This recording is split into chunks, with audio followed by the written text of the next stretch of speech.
Got questions about spiritual life, relationships, inner peace, or navigating everyday challenges with grace? Welcome to Ask A Swami, a Q&A series where you ask, and Swamis from Yasodhara Ashram share their insights and experiences. In this episode, I speak with Swami Samayananda about spiritual practice and daily life. She shares insights and emphasizes how the concept of yoga is now can transform our lives. Hare Krishna, Mukunda Krishna, Mohana Krishna, Krishna Krishna. Hello, Swami Samayananda, and welcome to Ask A Swami. Good morning, Katie. It's wonderful to have you here, and we've collected some questions for us to reflect on today and speak about. And I'm looking forward to hearing your insights and your own personal experience in relationship to these questions. So the first question we have today is, Dear Swami, I often feel a separation between what my soul wants and what my human self wants. On the one hand, I want to live at the ashram all the time and continue and let it all burn away. On the other hand, I want a relationship and to build a home. How do I reconcile these parts? Oh boy. Yeah, there's a lot in that question. And I think it's a very common question that people have when they are spending more time on the spiritual side of their life. And it was certainly true for me. Well, it's easiest for me to go back and talk a little bit about my own life as a starting place anyway, because I can really relate to this question. I met Swami Radha in 1978, and it was a very powerful experience for me meeting her. And I knew on some level that something had really shifted in my life, but I also needed to live in the world, continuing to do what I was drawn to do. And that did include relationship, it did include career. And I'm really, really grateful for the years I had, especially in career, because of what I was able to learn about myself. And a lot of that had to do with recognizing the strengths I had and what I really had to offer, and also creativity. So looking forward then to when I did eventually move to the ashram, I had all of those skills and those abilities that I've been able to offer here and to continue growing. So in some ways, it felt like those years were really preparing me to make the move to eventually move to the ashram. But during those years, it didn't mean that I wasn't continuing in my spiritual path, because I had quite a deep spiritual mantra practice. I was also involved in weekly classes at one of the Yasodhara yoga centers. I was working on my dreams, I was doing my reflections. And then when I could, I would come back to the ashram. It was like I would dip in and gather what I could during that time and go back out and try to live it. And that wasn't always easy, because I felt such a connection to here, to Swami Radha in particular, and eventually to Swami Radhananda, but also to the residents, the people here. And the teachings were just a part of it all. It was underneath it all. And that was the big attractor for me, was how the teachings, as I continued to really focus on them, how they continued to open my life. They continued to open me to me. And I was able to work through some really tough times. But it's like life in the world presented those opportunities for me to test out what I would do privately in my own bedroom with the practices, and then how was I living it? How was I really carrying it forward in my day? And part of this question is really interesting where the words being used is, I want to live at the ashram all the time and continue and let it all burn away. And I think there might be a little misconception there about living at the ashram and living in community, that, yeah, things continue to burn, in a very positive way, but they continue. And I think that's the key, is that it isn't like I moved here and I was confronted like right away with behaviors I wasn't even aware of. And at times I couldn't even understand, why were people reacting to me or asking to meet with me, or because I had learned a lot living out in the world, but living in community, there is particularly this community where we're committed to supporting the best in each other. We're committed to living the teachings in a very real, active way. And so that means having to say things that are uncomfortable, having to open up questions that we may not even want to address. And what I find here is that the burning is sometimes a little hotter because there is an intensity that's here. So I don't know that there's ever a time, at least in my own life, where I would say I've burned it all away. That it's like a layer of something, and then I have to test it out. And then that shows me another layer of something, and I have to test it out. And it just keeps going like that. So it is very much a process and a commitment to that process to stay steady, to keep being willing, basically, to take another step forward. And sometimes for some people, it doesn't work, like it's not the right thing, which is fine, because there may be something else that is really calling that person. And that's what we all need to do, is listen to that inner call that's saying, okay, this is your next step, so that it becomes real, that it's not a concept, it's not an illusion, it's not a fantasy about something, but we're each learning through the practices, I feel, to really open up and listen to ourselves. Yeah, it's important for me to hear kind of your experience and your choosing of staying away from the ashram, focusing on your career, your relationships, your practices, not here at the ashram, but somewhere else. And what you said there, living the teachings, makes me think of, Swami Radhananda's book, Living the Practice, and the importance of that. And what I have found in my time of being at the ashram and leaving and being really upset that I was leaving at the time and kind of doubtful, was that when I left, actually, I had the opportunity to grow my practices in a whole new way, to develop a whole new perspective of the teachings, of my relationship with the ashram, and really understand that the teachings don't just exist here. And really that spiritual life, spiritual practice isn't just confined to this physical space of the ashram. Of course, there's so many tools available and so many opportunities available here to grow and to deepen our spiritual practices.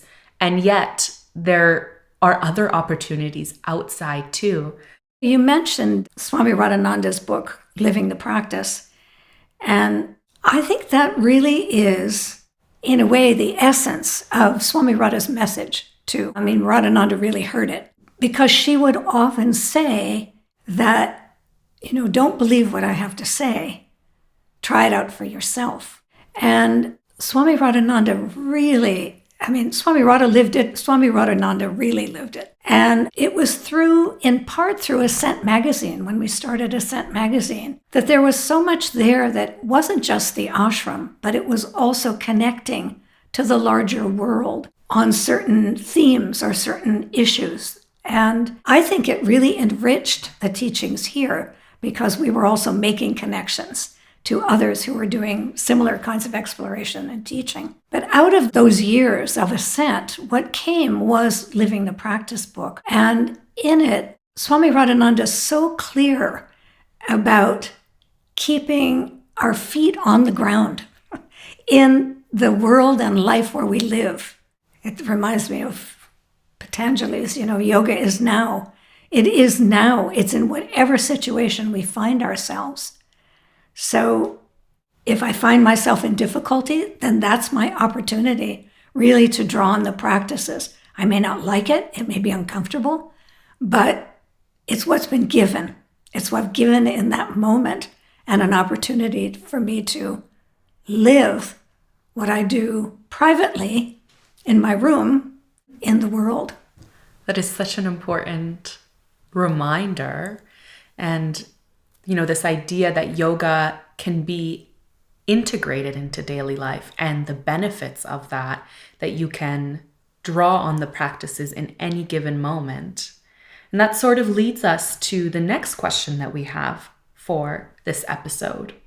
Someone asks, Dear Swami, how does one integrate selfless service, karma yoga, into their daily life beyond the ashram setting?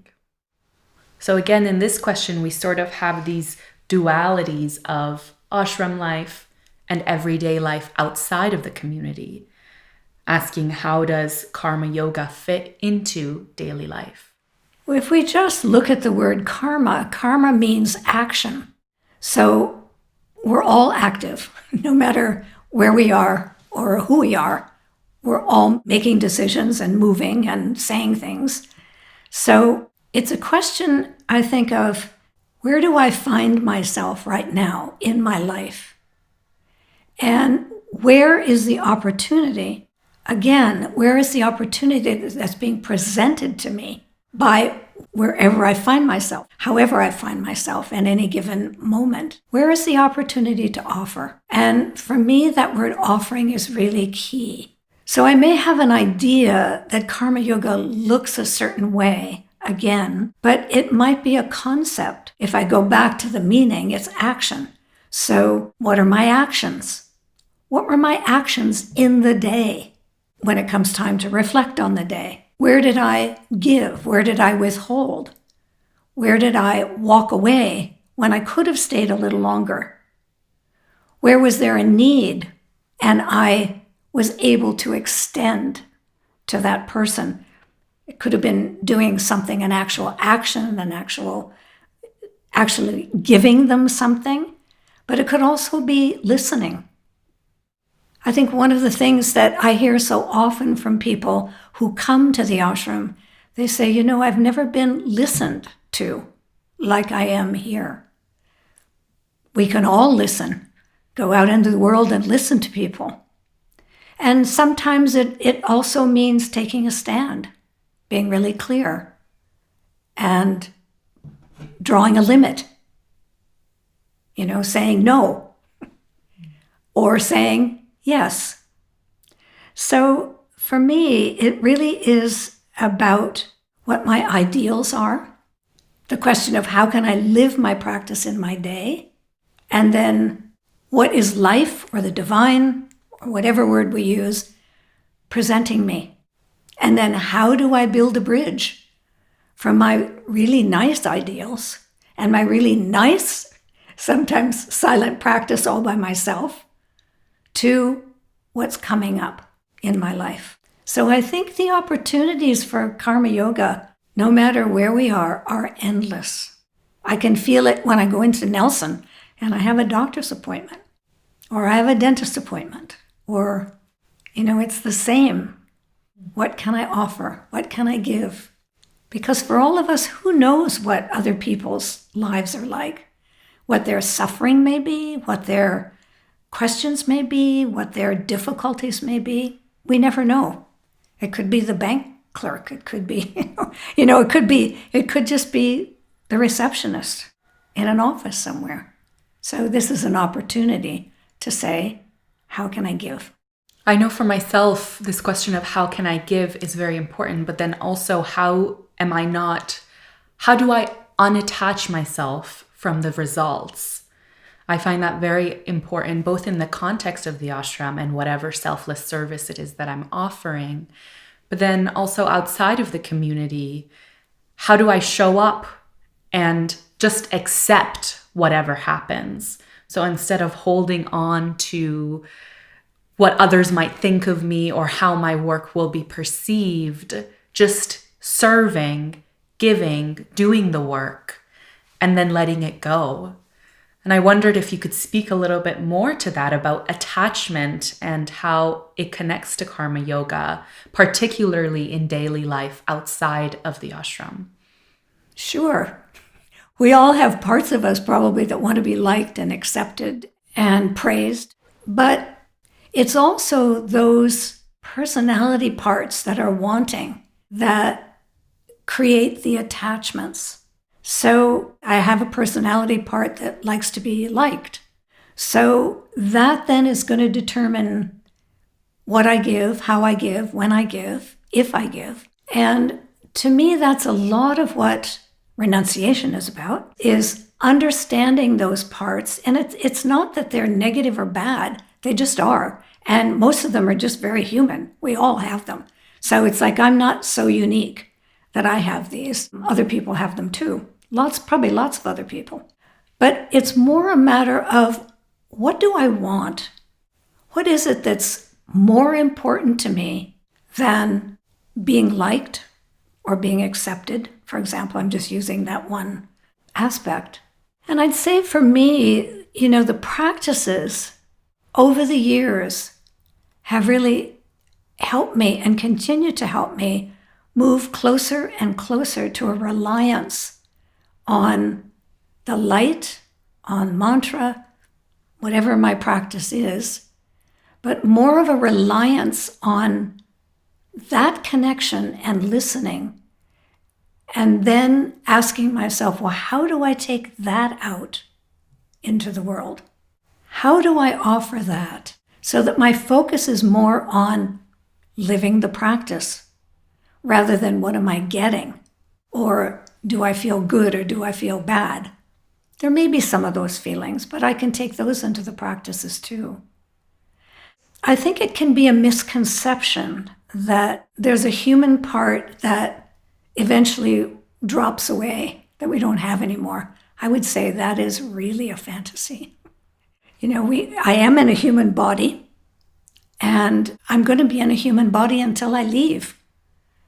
So it's a continual practice, and I'm relying on something other than an aspect that wants something that is really not so coherent with what my ideals and what my goal is. Well, thank you so much, Swami Samayananda. I know that this conversation has ignited many reflection questions for myself as I learn how to live the practice. And I hope that anyone who's listening has also gained some clarity on their path and their way in to yoga. Thank you very much. Thank you, Katie. Namaste. Namaste. Yasodhara Ashram is located in British Columbia on the unceded traditional territory of the Ktunaxa and Sinixt peoples. If you have questions that need answers, you can submit them to the form link in the description. You can learn more about the ashram and Swami Shivananda Radha's teachings by visiting our website at yasodhara.org.